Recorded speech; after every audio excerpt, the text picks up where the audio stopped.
হয়, ওরা বাসায় পড়ে না, কিংবা আপনাদের সহযোগিতাটা আমি কামনা করছি। কারণ আমাদের কাছে বাচ্চা থাকবে বড় জোর 8 ঘন্টা, 10টা থেকে 4টা পর্যন্ত। 4টার পর থেকে আপনাদের কাছে আপনাদের সন্তানরা আমাদের চেয়ে আপনাদের কথা বেশি শুনবে। আমি মনে করি আপনারা প্যারেন্টস হিসেবে, পিতামাতা হিসেবে, তা আপনাদের জোরালো ভূমিকা রাখা ওটা আমরা কামনা করতে পারি টিচাররা। এই জন্য বলছি আপনারা একটু বাচ্চাদেরকে কেয়ারফুলি দেখবেন, বিশেষ করে ওদের CW-গুলো, SW-গুলো একটু যাচাই করবেন।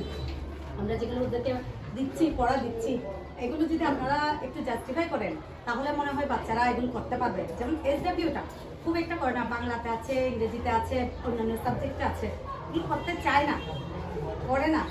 এই SW হচ্ছে হোমওয়ার্ক, যেটা হচ্ছে ঘরের কাজ, বাড়ির কাজ, এটা আমরা কিছু করতে পারবো না, এটা আপনাদের দায়িত্ব।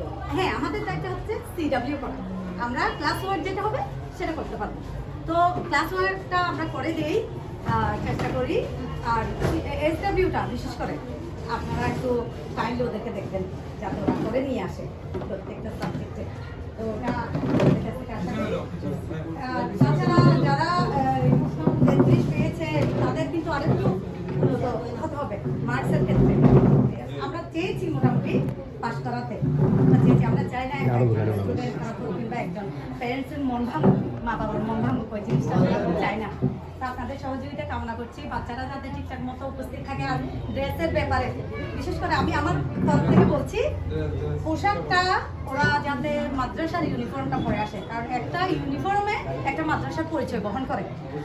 তো ওই ড্রেস সহ, মনোগ্রাম সহ ওই পোশাকটা যাতে ওরা পরে, মিনিমাম 2টো ড্রেস সেলে দিবেন বাচ্চাদেরকে। কারণ একটা আসলে আমাদের 6 দিন ক্লাস থাকে, 5 দিন 6 দিন ক্লাস থাকে, একটা ড্রেসে দেখা যায় যে নষ্ট হয়ে যায়, ময়লা হয়ে যায়। তো ওই জিনিসটা একটু মাথায় রাখবেন।